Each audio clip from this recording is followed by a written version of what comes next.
Welcome back, everybody. We got Josias here from Ram's Head Historical Fencing. Gonna go over some video review. When was the last time we did this? That's a good question. It's been a minute. Yeah, since we did like a formal video review, we've looked at various videos. We did some in-person stuff a Right. few times over the last several months, but this will be the first time that we sit down and do one of these. We have quite a bit of material here, so we've got a fencing bout that we're going to look at, but we also have just your daily solo drill video sets. So I like to say 3x5. I'm looking at 824, and I've got what amounts to 25 minutes on my screen, 30 minutes on my screen, I guess. 1, 2, 3, 4, 25. Roughly. Yeah, 25 minutes. It's not too bad. So you're getting a little extra 10 in there, plus you're doing a bunch of this other stuff. Not exactly what I'm aiming for, but if you have the wherewithal, great. Like, I'm not gonna say it's not. You're gonna get value out of it, but it is diminishing returns because it's hard to keep your focus on the level of detail that we want to have with these. Okay.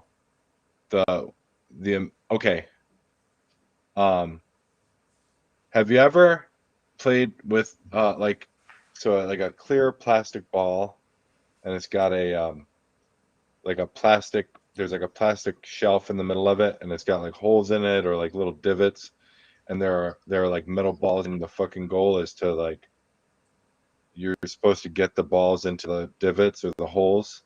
Oh, I think so. Yeah, stuff like that. Yeah. Right, so it's like there are these little spots where the balls, if you get the ball into it right, then it won't fall out of it unless you tilt it the wrong way, right? So there's like, when there's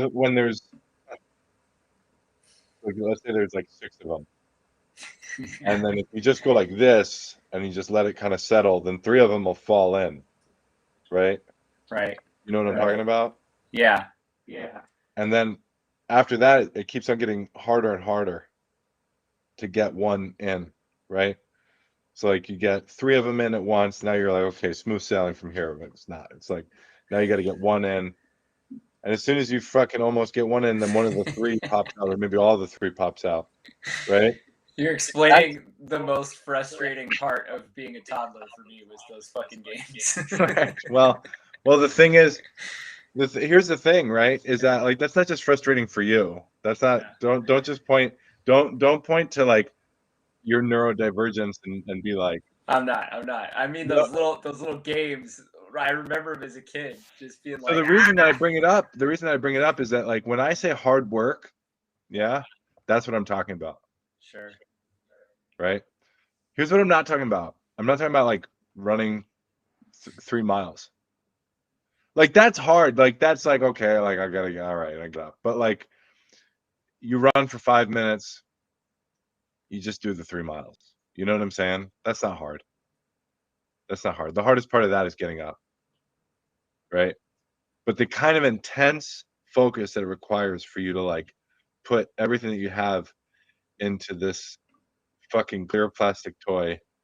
You're trying to get like a little metal ball, like 2-3 millimeters in diameter, into like a little plastic trench, right? Like, Yeah. this is the hardest thing that you could ever do, and like, that's the level of attention that I'm looking for when we're talking about these 3x5s, right? So it's like, yeah, 3x5, because imagine playing that game for an hour and a half, right? You got you're sweating straight cat pee. Yeah. You know what I'm saying? Yeah. So if it's easy, if what you're doing is easy, then you're probably not doing the right thing, right? Like, you're not, but that's, and I don't think it's easy. It's hard. It's hard work, but also, like, you get diminishing returns the more you put into Sure. the more you put into that. But that's okay, man. All I, right. I think I'm just trying to do more things and like take on too much because it's my nature. Right. Yeah. No, but that's like, yeah, that's true for me too, for sure. And I've had to like adopt a sort of protocol of like, I know I'm just gonna do like I did my 5 minutes today, and then I was like, I took a quick break and I sort of put my activity on pause, you know. Mhm. I was like, I gotta do more. I'm gonna do more, and then I like started like just looking at my phone or whatever, and uh, and I allowed myself to like get out of that mindset of like, okay, I have to do more. I have to do more, right? Like I like gradually, like I told myself I was gonna do more, but then I allowed myself to get distracted, and then it was like, Yeah. I don't need to do more. I did my time. I know where I'm. I know where I'm headed. As long as I do this, then I know I'm gonna get the progress I need because you do put like we do put that time in. Okay, so let's go right into the solo videos. We'll just kind of go on. We're obviously not going to watch the whole thing, but we'll just kind of Mhm. little bits and pieces from them.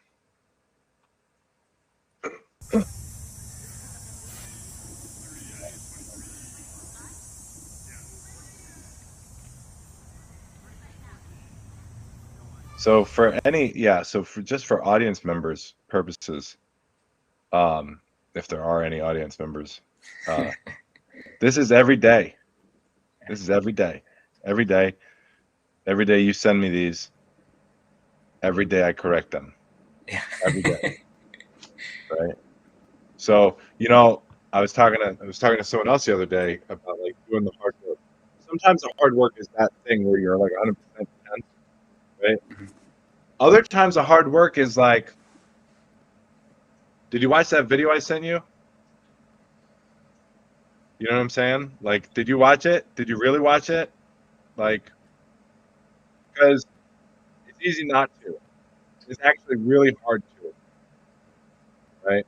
Yeah. That, that's the hard work, right? You know what I'm saying? Like, you don't have this problem. Um, but you know, that's not to say that you've never had this problem. There have been times, even recently, that I've sent you something and you're like, "Yeah, I'll get around to it. I'll get around to it." You're like, "Promise, Yeah. promise, I'll get around to it." You know, it is what it is, right? But like that's the hard work. The hard work is stuff you don't want to do. The hard work is stuff that if someone isn't there, say, "Hey, did you do this?" You won't do it. That's what the hard work is, right? Hard work is not doing things that you love. Hard work is not going and fencing with your buddies and calling that training and saying that you're a better person than you were. That's not hard. That's easy. That's having fun. You're playing a game. Having fun, right? Hard work is doing the damn thing. You don't want to do it. But you believe in it. That's what all right. So, all right. Let's see where we're at.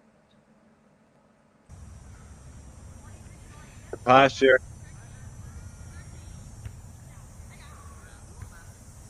the footwork. I like that. I just like that you're using gathering steps to get yourself into position, right? Get used to moving that way. Yeah. That's like little details like that are very meaningful.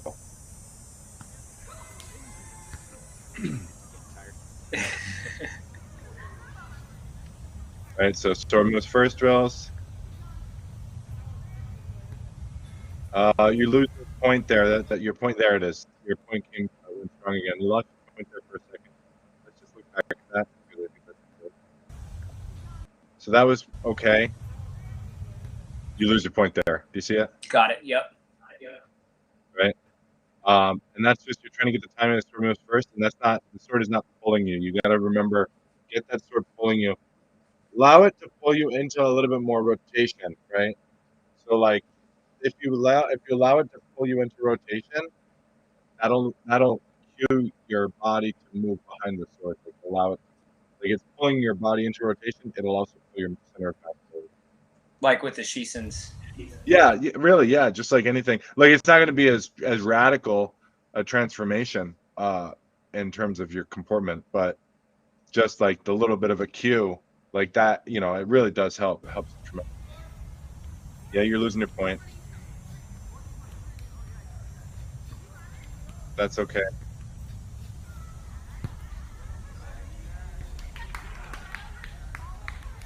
Yeah. Just taking a long I was point, taking a long point and thrusting. You lose your point in just the regular thrust, right? okay. But that's just, it's hard to say that that's like that's your default, right? Because when you're fencing, it doesn't seem like you tend to do that. And when you're fencing, you'd seem to tend to go strongly with your wrist. Just try and get the problem with doing it only when you're fencing and not doing it when you're relaxed, like in an environment like this, is that you don't get to feel that relaxation, right? So, like, we want to get to the strong posture. Like, let's say I'm doing a shiso, right? Like, I'm just cut to this point, right? So, what I'm seeing from a bunch of people is they're cutting to overcommit, so they're getting strong. They're like hedging on their shiso and they're kind of like halfway zoning, right? Um, and what that amounts to, so they're like halfway zoning Mhm. and then halfway shisoing, and what that amounts to is there's a gap, and I'm able to zook in against the Zorn before the Shishin gets off, right? And then I'm already halfway up the blade, and you've missed your opportunity to do clearing, right? And so now I'm taking effectively Mm. without giving you an opportunity to chase. Um, and your arms at full extension, right? So what does that mean about your zooking, right? Um, so just like getting used to what that sort of optimal relaxed strong comportment is in the thrust and just going to it every time and always having it in mind so that you can do it relaxed against zero pressure strongly so that when you feel the pressure and you get the signal like, okay, this is too much for me to hold in this relaxed way, that you're already ready. So this is like a long video, but there's a bunch of techniques that we can go over, but we'll just move this.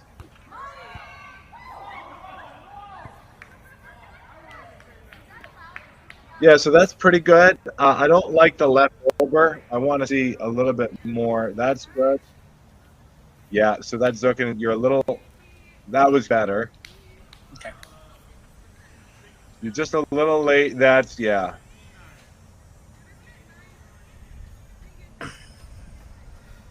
So, yeah, good. I was watching my shadow too much for my timing, Sure, I sure, think. sure. So what? Yeah, so I just want to see a stronger left over, right? So just Okay. in general, your left over is kind of like it's more shidely than it is left over. Um, I want to see a proper Meyer Zorn, a left Zorn, like Mm. 45 degrees on the left.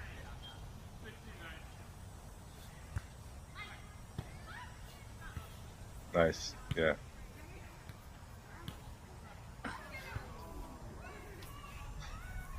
Yeah, so like with this one here, you can see that, right? So, it's like right here.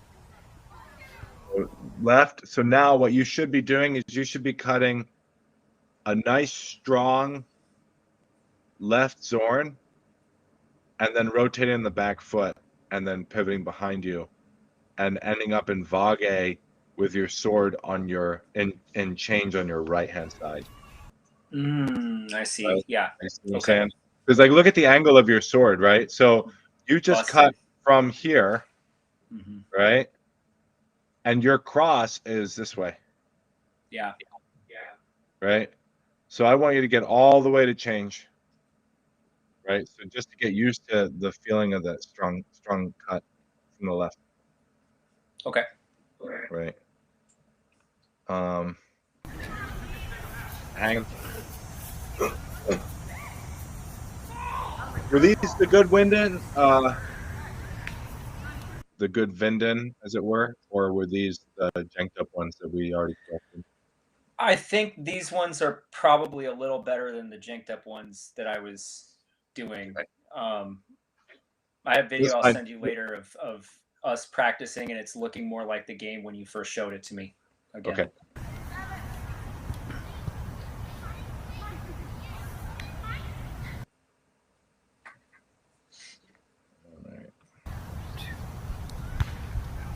All right. Yeah, your hips are not involved in this leftover, right? I want your hips to be involved in this leftover. Okay. right? So it's just boom, like I want this kind of thing. Okay. Right? You're here, you're cutting like this, and then anytime 99 times out of 100, if you're taking with a hanging, your your forward foot is going to pivot behind you. You're going to pivot on your rear foot and then pass with your forward foot behind you as you're Okay. cutting, right? Um, and you're cutting leftovers here, Hmm. and look at the angle of your cross. Yeah. So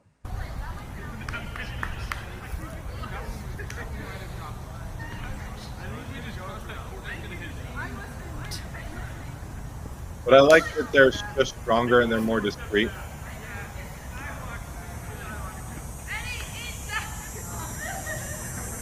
Yeah, so with these, because the side that you're cutting from Hmm. is um the side that you're cutting from is uh the same side that your rear foot is already on. Hmm. It's okay that you're not doing that pass. Okay. Um, but what I'd like to see is like maybe cut or maybe thrust. So yeah, with those hangings, we can just do this. So moving forward, what I want to see now is like, so let's say you cut left over, he collects on the cross, you move to the hanging, and then just get used to that, so that the mechanics with something like, so you're here, cut, boom, boom, right? So boom, boom, boom, Yeah. right?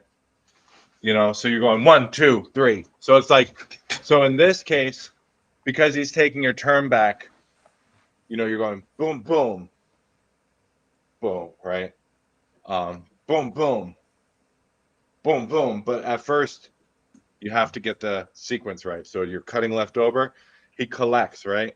So you missed the hands, he collected on the cross, he took with the zook in action, or he took in right plow. You know the next thing that's coming is a follow up, either cut or thrust, and you have to get it in front of you. So you're riposting, or he's riposting, and then you're trying to get the hang in. So like that. So that's what I want you to be thinking about with the timing on these. Okay. All right. Last one here. We'll just take a look at the venom.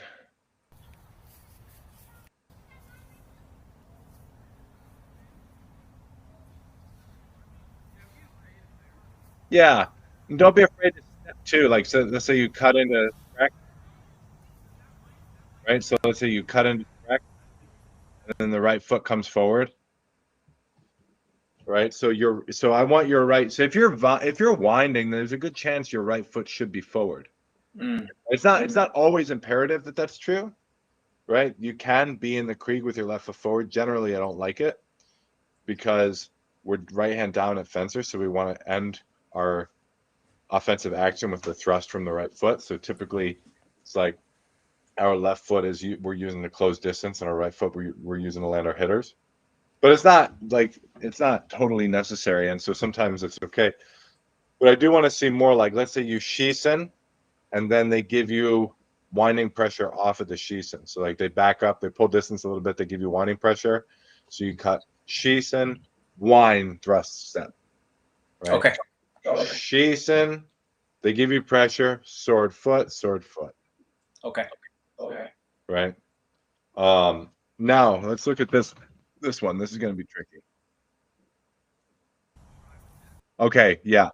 So that's not a wind as much as that's a setting, Okay. right? So the wind with the on the right side is actually a little tricky. It's like we're gonna start by crossing with the short edge and stepping in. Excuse I me. can't pull one up.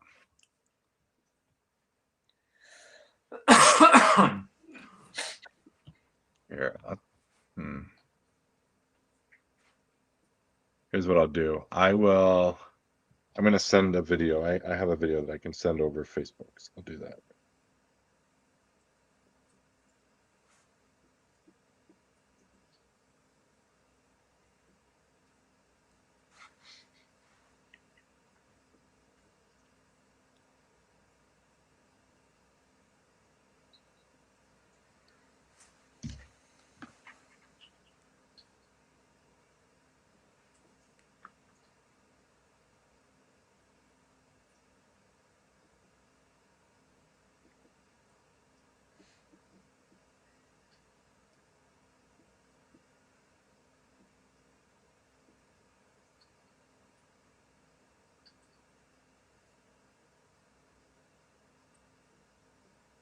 Okay.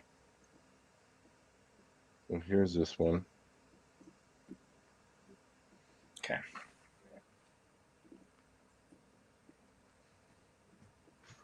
Actually, maybe I'll try and upload it to YouTube real quick. Okay. Wait, no, I can't do that because of bullshit. All right.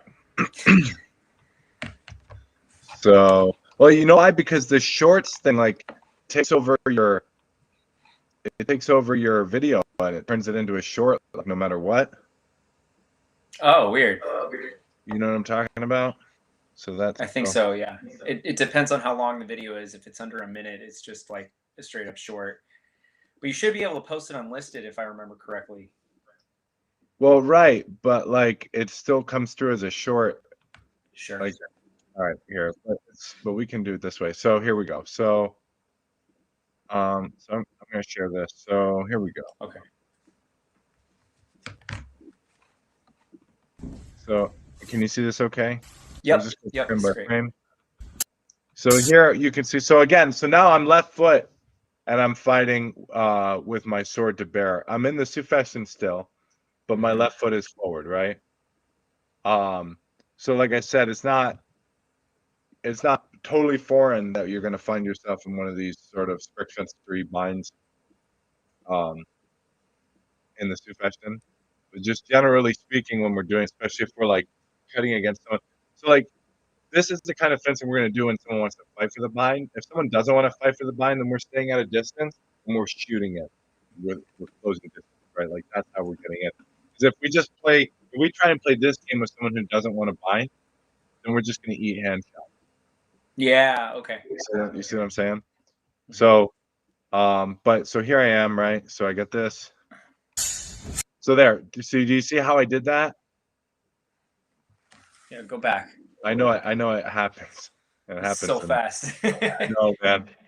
I can't. This is what I wanted to do is slow it down. Maybe I can. Oh, I can adjust playback speed. So I can get it to half the speed. So here we go. Okay. You kind of switched. So well, that's the wind. So I'm actually bound on the. I'm bound on the left. I'm bound on the left, right? So I'm stepping into his sword. So I'm bound short edge on his sword. Like I'm bound like this. The same way that I would be. My hands are identical to how they would be if I was bound on the long edge. But I'm bound on the short edge. Maybe I even Durst Rex him to start this. So it's hard to see because the pixel quality of the video is pretty low. But like maybe I even start and then I Durst Rex him to begin the wind. So, but here I am. So he puts pressure. No, so he's actually, I don't Durst Rex him. You can see my hands. They don't move at all. Yeah, they don't move. Right? Yeah. So you can see that I'm already starting to move my body weight, and I'm going short edge into the wind. You see what I'm saying? Yeah. And then from here, I'm thrusting. Got it. Does that make sense? Yep. So how does that work with a left-handed fencer? Because I got like 5 of them, right? Even better. Okay. Because they're gonna want to oppress. So you're probably gonna get a better. So with a left-handed fencer, they're gonna get stronger earlier, right? So with a right-handed fencer, the way that they have to strengthen is with the short edge. And so what Eric is trying to do here probably is he's trying to get his short edge free and cut Shield and as my wind, which is why I get the thrust because his hands are here the whole time. Whereas a left-handed fencer is going to be like this, so it's going to be easy for them to come to plow. You see what I'm saying? So left-handed fences, but that just means that you get that just means that the Duplaren is there. Right.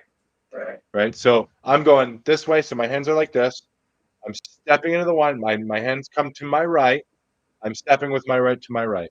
Let's watch that at fucking 100 times real quick. So I'm bound.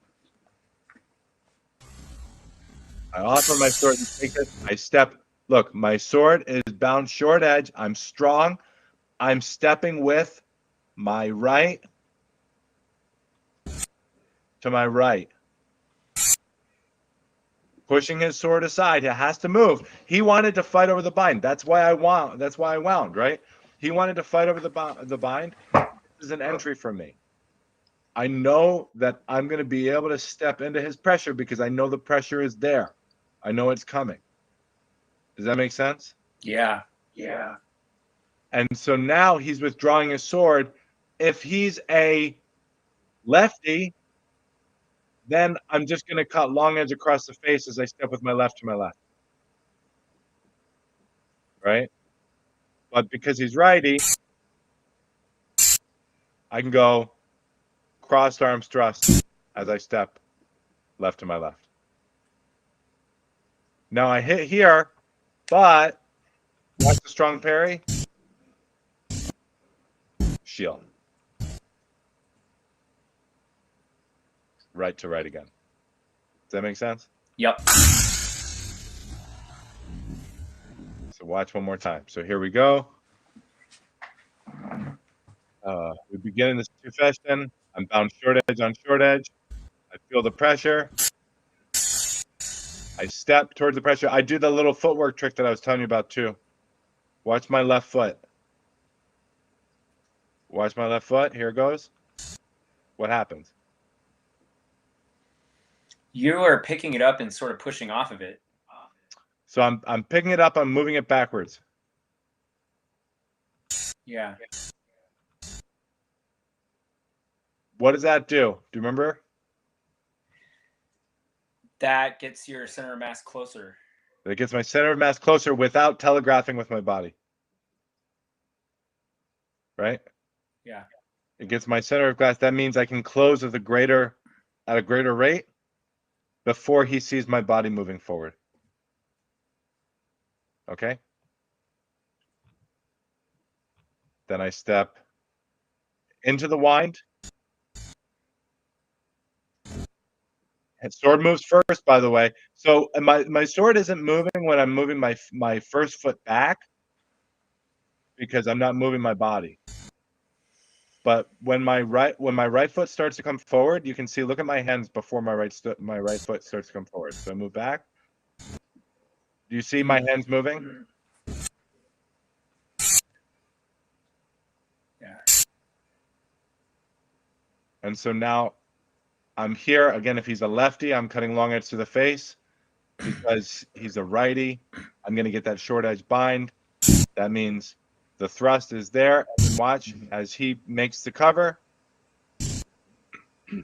Feel. And does the parry. And Vage to withdraw. Make sense? Yeah. Okay.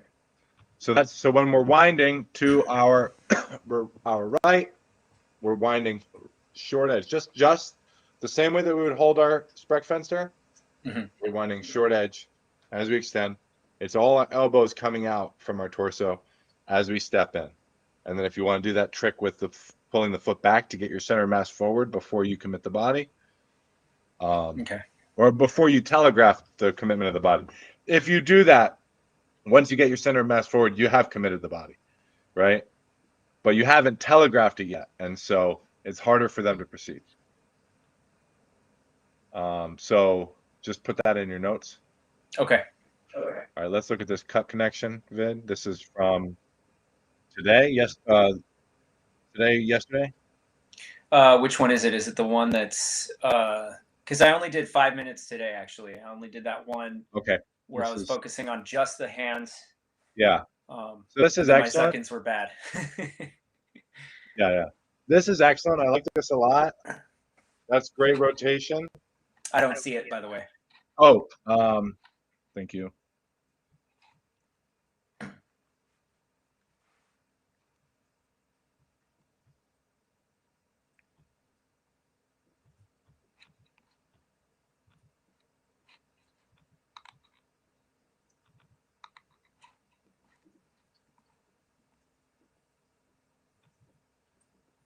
There we go. Yeah, that's today. Yeah. So here we go.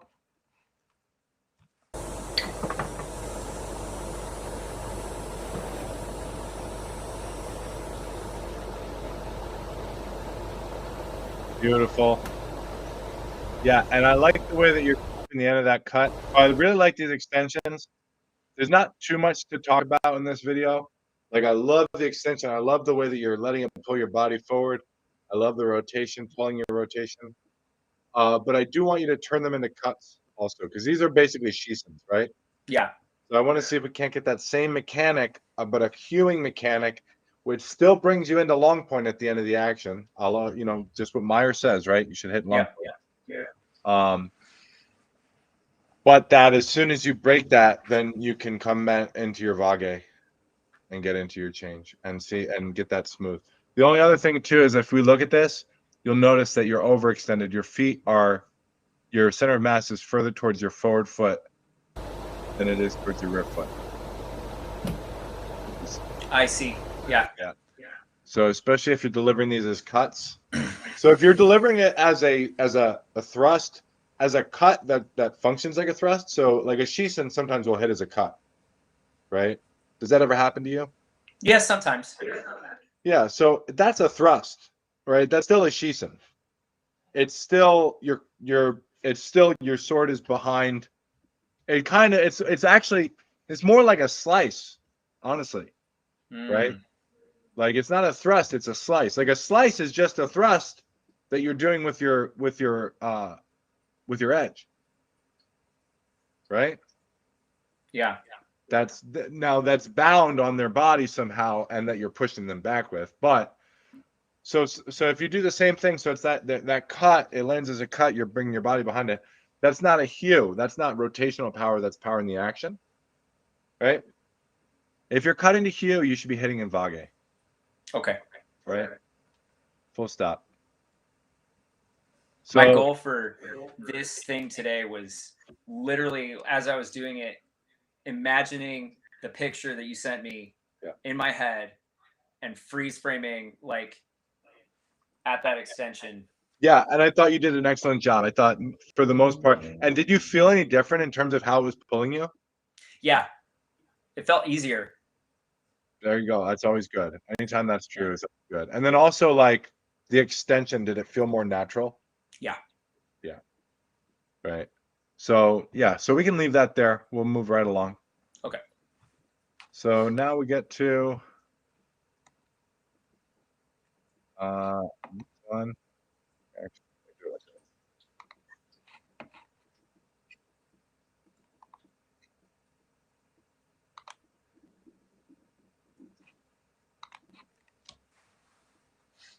All right. Okay, so we'll change this here. With this look, we'll take it. We'll watch the first 4 exchanges and then we'll slow them down.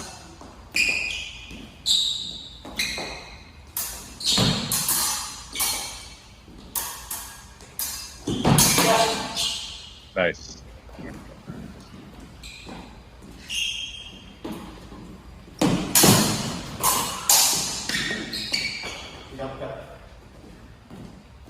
Very nice. Thank you. That's about what we have to do to get past this. Yeah.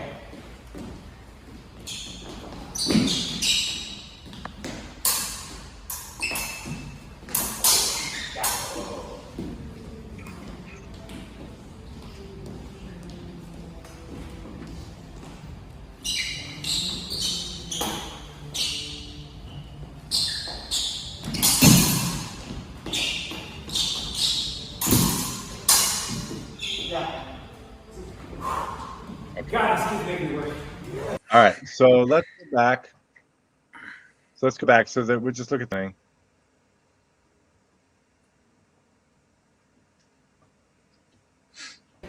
Ready? We'll do this.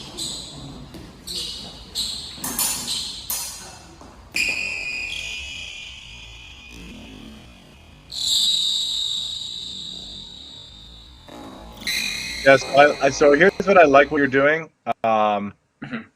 You know, his sword is doing this, right? So,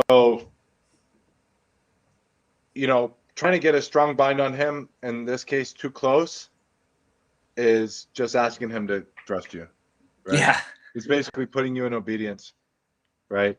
So the way that you have to treat that is you have to enter Yeah, you have to shoot is basically what it is. So you have to catch those moments because he's doing a lot of moving and a lot of it is superfluous. Now, if you're in range, it's not superfluous. If you're in range, it's provokers. But his center of mass is not moving. So all of this stuff is essentially superfluous as long as you're out of distance. Mm-hmm. Right? And so then you just wait for him to give you one and you enter. Right? That's the way that you should be treating that type of thing. He punished me for that on that first one too. He Exactly like did, that. yeah, exactly, right? Yeah. So you're here. And then he backed up. This is good. Oh, you had a chance there. Yep. Yeah, look at that again. Let's look at that because that's. You'll probably want to turn the volume down on the video. Sorry, yeah. Yeah, it's like. Okay. So here we go. Right there.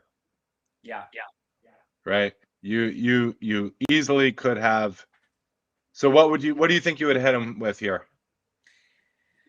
I think a straight shot or a wind in.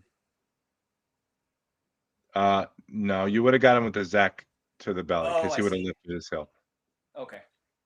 Right. Because you would have thrusted, he would have blocked it with a hanging parry. Okay. And you could have just extended your arms, gone long edge underneath his arm here. Okay. Right. Connor actually saw this and asked me, "Hey, why didn't you go when you were strong in the bind on the first exchange?" I was like, "That's pretty funny." Yeah, you got me. That's hilarious, actually. Well, it's yeah, that's great. Good job, Connor. Yeah, good job, Connor. Okay, so but let's just continue. So here we are. So you missed a chance there. You backed up. Especially his sword is so long. You know, his sword is so long and you were bound on his middle. There's no way that he could have gotten out of that. You could have sliced him, you could have pushed him into the wall, you could have just crushed his sword because he had no structure in his sword, you were bound on his middle, you know? Yeah. So it's all right. Moving on. So yeah, and now you're too close. Right. And you cut. Yep. Let's get this back to where we were here.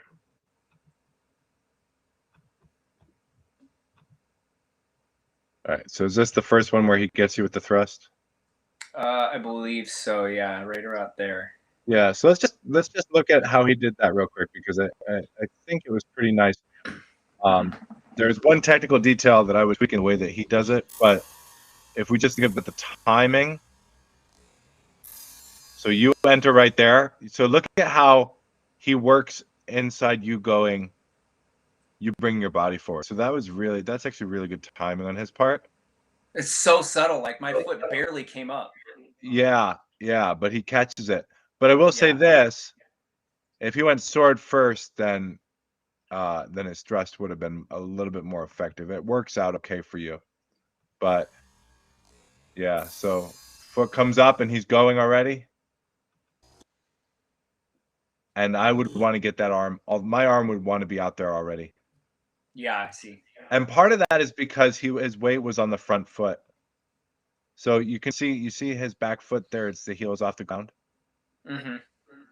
So because his weight's on the back foot, he can't really go sword first because he has to shift his weight to the back foot before that foot can be light. So to get the timing of the thrust to go sword first, I would just want to have my weight on the back foot just a little bit before I threw this. But yeah, but the timing is great. You come in strong, he catches. And if you were working indes, and this is why, because this is enough of a tell. The fact that he has to reshift his weight here is enough of a tell for me to get into plow on my right side. Right. So you were just super late getting to it. Still nothing. You're still Durstfexening. You know why? It's because he caught you in your strengthening, right? And so you're so far behind. There's an interesting insight that I was reading today, talking about Aristotelian philosophy and how acts of will are a type of motion. Okay. Right. So like the state of the soul. This is in Aristotelian thought. This is like Occam talking about Aristotle, talking about motion, and then talking about like the question of will and choice, and morality, right? Because that's the way these people are thinking about it in the 12th century, 13th century. But talking about like, so he caught you in your motion here, right? He caught you in the chain in the act of in your in the act of will, right? And the change of will, right? Yeah. And so because of that, even though his technique wasn't as optimal as it could be, because I like the thing that I don't like about this, like he's already an extension here, and you could be backing out at this point, or you could have taken him plow, but he got you so far behind mentally that it worked out for him, right? So that was good. All right. I guess I'll just try and. All right. So again, I like they're beautiful Shisen. Yeah. So the only thing I would say there, yeah. All right. So that's how that's what I was getting to before, right? Is like, you threw the cut, you're throwing it from out of distance. All of this is perfect. Look at the structure. This is beautiful. Everything about this is beautiful. He can't ignore this. You threw it from out of distance, so he couldn't catch you inside it. The only viable option he has is to take here. Yeah. Right? Now I will say this: you would have had a better guaranteed hitter if you did something slightly different. What would that be? Let's watch it again.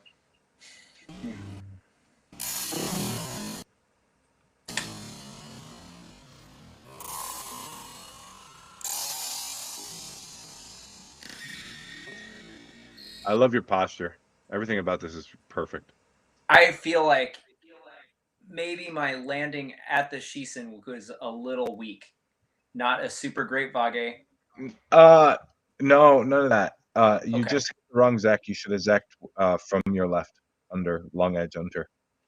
Oh, because that's where his sword is. So he went for a grapple there, and I don't Yeah, know. no, and he wouldn't have. He went for a grapple, and that's why everything.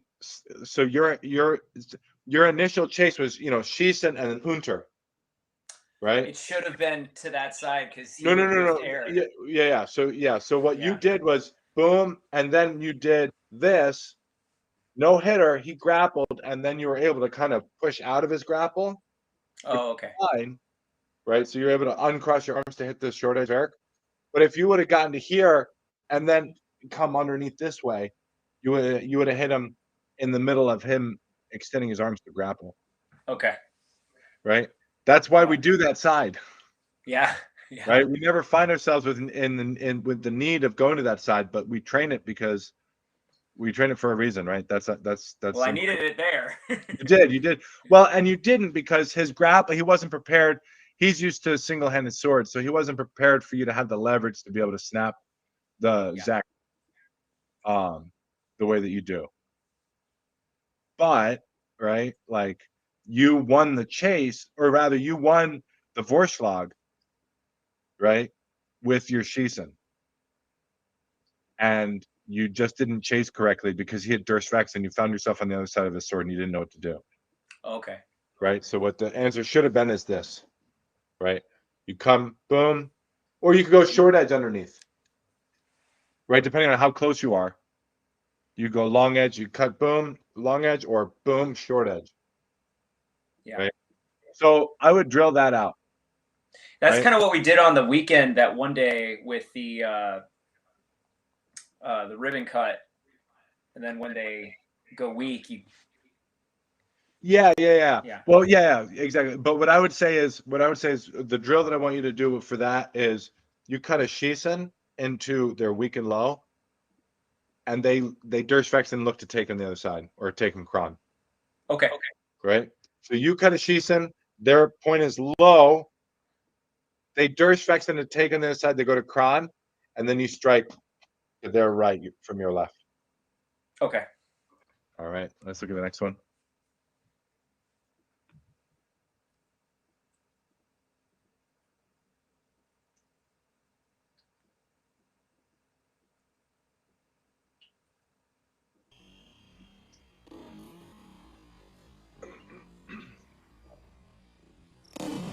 Oh, so that's just the same one. Yeah. Oh, I see what you're saying now. Yeah. Okay. Yeah, I ended up on the other side of the sword than I expected to. Yeah, exactly. There was just a whole, and there was basically a whole extra 2 actions, him going to grapple and then you having to fight your way out of the grapple, that could have been avoided if you had just chased from the Vorschlag correctly initially, if you had known what side of the sword you ended up on. Yeah. Right?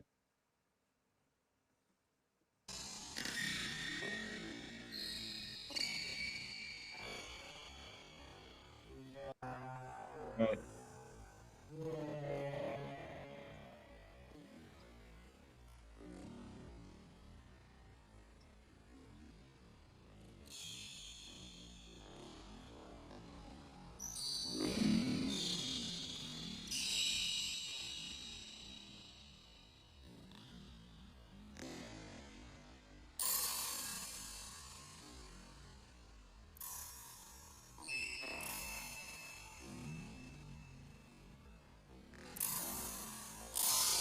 Yeah. See, this is good.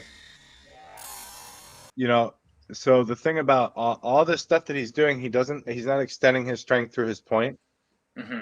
So it's all just catching that moment and shooting. Or setting, rather. Not shooting. Shooting is Yeah. shoulder. So you just have to be mindful of the distance, right? But every time he's just giving all this movement and there's no strength in the point, you just find it, you just intercept it, right? You're just a cheetah, it's a gazelle. You just have to figure out what the geometry is. Yeah. You know what I'm saying? Like a cheetah doesn't catch something that's not moving. Right. Right? Because that thing is still.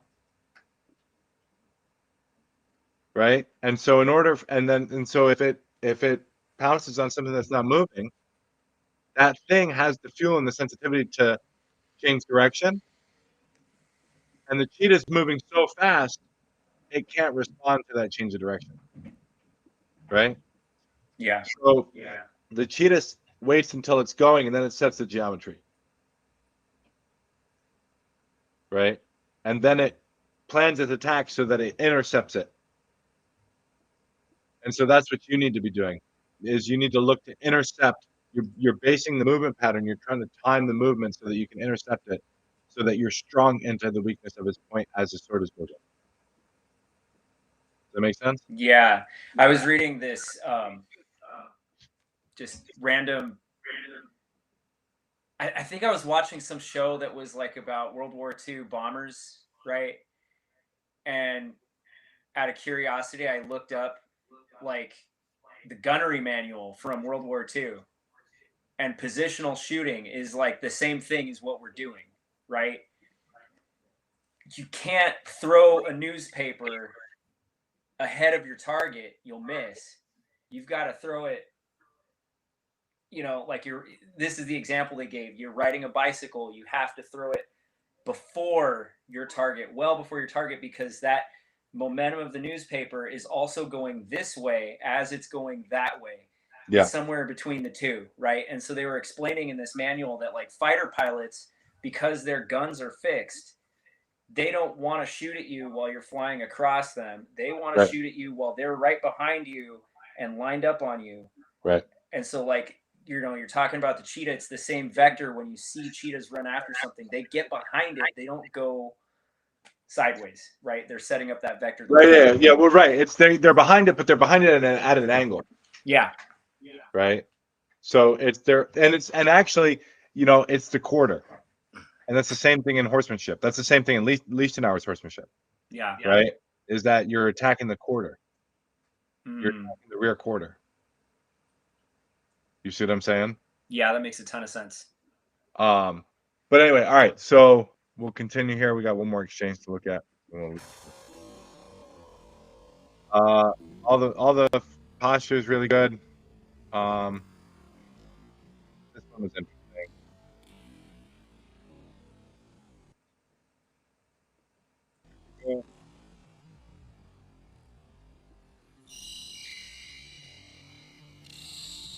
Okay, so I like the way that you do this, right? So you come in.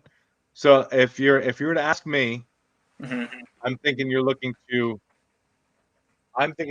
to cut down onto his sword to bait his Durstfection and then thrust over so that you can come up into a Kurtz. That's how I'm interpreting what I'm seeing there.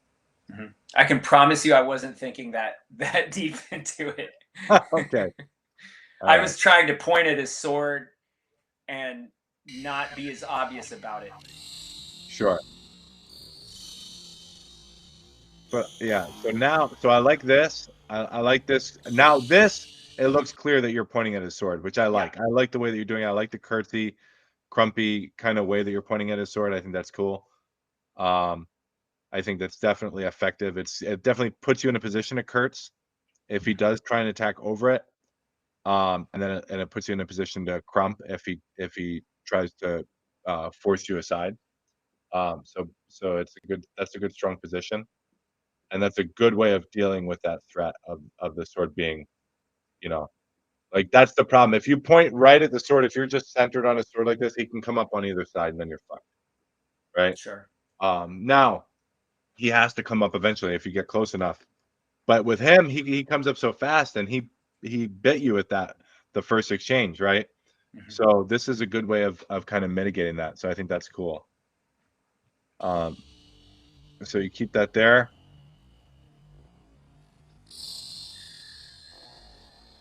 I like the way that you're walking him down here. So he comes up, you back up,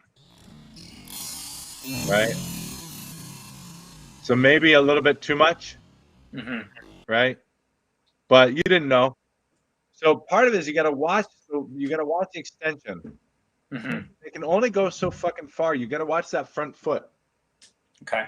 right? They can only go so far with their lunge. If all of their weight is on their front foot and their legs are wide, the way that he stands, and I stand with a really wide posture too. I'm not critiquing that, but it limits the amount of offense you can generate. It limits the amount of forward pressure that you can get because you can't get your center of mass going fast enough if your if your legs are so stretched out that way. Yeah. Right. So and then for you, it's as the training partner assessing where they are in that, so that you know how far back is back enough. You know what I'm saying? Yeah. Like I don't need to pull distance this much because he doesn't have any further that he can go. I could have taken my turn back earlier. You could have taken your turn back. You could have taken in a plow and taken your turn back. Instead, you back all the way out into the super. You have to start the whole thing over. Right. Yeah. But that's okay. You know what happens? It comes in right here. You could have been in plow. Yep. But instead, you're in the Sufeston, which is fine. You're in the Sufeston. Same deal. Pointing his hands, pointing his sword. I like it. He brings the sword up. So that was really nice. Everything about that exchange was super, super clean. Let's look at that again. So we're here, pointing at his hands, walking in behind that, pointing his sword. He brings the sword up. You track frequent modus, and then you immediately set and you hit. You hit the thrust. I didn't realize. Yeah, that's where you hit. That's how you hit that. Right? Perfect. It was just perfect. Everything about that exchange was perfect. Right? You point at the hands. That's how you prevent him from being able to come up on either side. And then he comes up on a side and you just take and thrust. Now, what makes it even better is that you continue the chase. You strengthen on the sword. You could have stepped left to left and finished a second thrust to his belly. Mutirin. Yep. But you didn't do that, which is fine. I'm okay with that. You cut underneath here. And did you hit him here or no? I whiffed it, I think. But I I really wouldn't call that like a the. whiff. I That's not a think it whiff might have because you whiffed. didn't. What's that?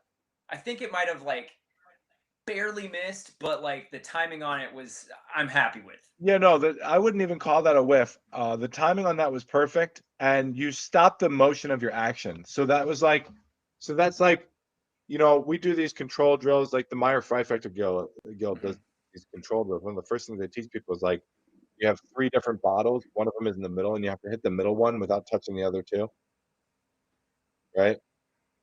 So like that's a really great control drill, right? Because they're set up in such a way where if you don't have the precision of your sword to stop it on a dime, you're going to end up blowing through the first bottle and hitting the other two.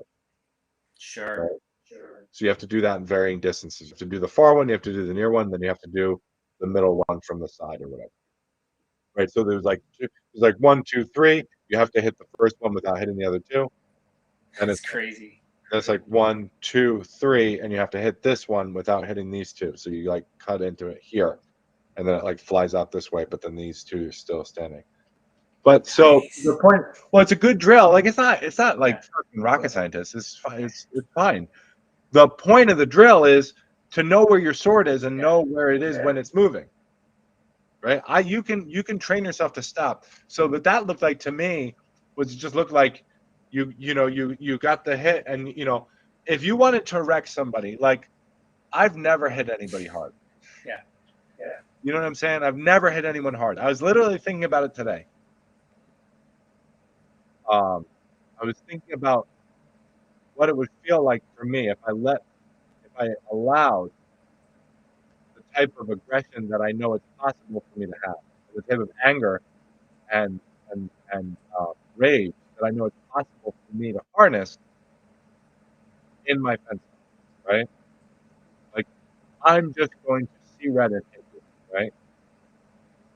Like I would never. I want to believe that I would never do that, Yeah. but I can imagine what that would look like and what it would feel like, right? And, and to be honest, I would imagine that would look a lot like some of the stuff that I see, right? Yeah. Like people just hit, they just hit as hard as they can, and they do it carelessly, and they don't understand that you can gently put your sword wherever you want to, and it can be fast, and it can do with precision, and it can hit the person without concussing them, you know. And like I look at this type of action, and that's the level of control that I see. Well, like you can see it in our gear, right? Like I'm wearing a wrestling jacket that's literally basically a jean shirt, and I'm wearing my light gloves with some hard elbow, and Levi's wearing all the same light gear. Like Right. the thickest thing in this room is his pants and my mask overlay. Right. And we're not really pulling hits like speed wise. Right. But what you're not doing is you're not putting the sword through your target, Right. right? You're just putting your sword on your target the way that it's supposed to. And you can do that as fast. You can do that much faster than a lot of people can hit as hard as they can. Yeah. Right. And so I look at this and I see this. I look at this. I say the timing on this is perfect. The action is perfect, right? The chase is fate. So what do? You walk in, going towards his sword. He lifts his sword. You strike thrust to the head. I wouldn't call that a whiff. I would say that's a perfectly timed, perfectly executed, correct chase for the stimulus that he gave you. You got the hang in response to make the cover, right? And you're out, right? Everything about that is perfect. So like Oh, okay. generally, He did acknowledge a hit. I didn't even remember that. yeah, yeah. So generally, um, I think this is great. I think it's excellent. I think what were the technical details? You got the wrong Zach on the second exchange, Yep. because you found yourself on the wrong side of the sword and you didn't realize it, and which is why he got the grapple. Right. Had you chased appropriately frequent modus from having won the Vorslag with the Shisen to Zek to the other side when his hands went high, you would have done it end as his one arm hilt grab. Yep. Right. Yep. The thrust indes all of his superfluous blade movement. That was the correct choice. I like the way that you kind of mitigated with that sort of crumpy constrainment to mitigate him coming up on the wrong side. If someone's sword is low, that's what you have to worry about. It's like what side are they going to come up with their sword? So that was a good way of addressing it. It actually reminds me of something that I tried, not that I did it effectively, but I tried with Dustin when we were fencing epee. Sure. It's like I was like, yeah, I was just getting eaten alive. But like eventually I was just like, I'm just gonna like point toward like I'm just gonna point towards his sword arm, you know, and like I'm just gonna point towards the sword arm the whole time. And I'm just gonna allow that to like regulate. And I ended up at this sort of similar kind of a crumpy. This is with an epee, right? So it doesn't matter that my structure is all wonky. But I ended up with that same sort of crumpy kind of constrainment. And it became effective. Like I wasn't I didn't like all of a sudden start doing well, but I was certainly doing better than I had been up to that point, right? So that's a pretty good idea. You know, if we compare and contrast this video from the first video that we did, Yeah, right? Yeah. Right, like Night and day. my Jesus, yeah. I remember the first exchange was a nearly double weak Shisen from me and the trading partner. Yeah. I'm remembering the last video we've done like this was with me and Eric's bout from Armored Sorry. That's the last time. Yeah. So, and that was a lot better. This one feels like, okay, I'm a different fencer now. Now the work is hard and different. Well, it is hard. And that's the other thing too, you know, getting back to that hard work, like the work is hard, right? The work is not it's not hard work to put 15 minutes into something every day, right? It's hard work to fucking look at this video and like look at my shit fencing and like sit with my arms, like why are my arms all fucked up? Like that's the hard. And like beat yourself up mentally. But that's, you know, that's where the reward comes from. So right. So yeah. All right, man. So we're gonna leave it there. That's about an hour. Awesome. Thanks so much, brother. It's good to see you. Great to see too, your man. fencing. You know, Thanks.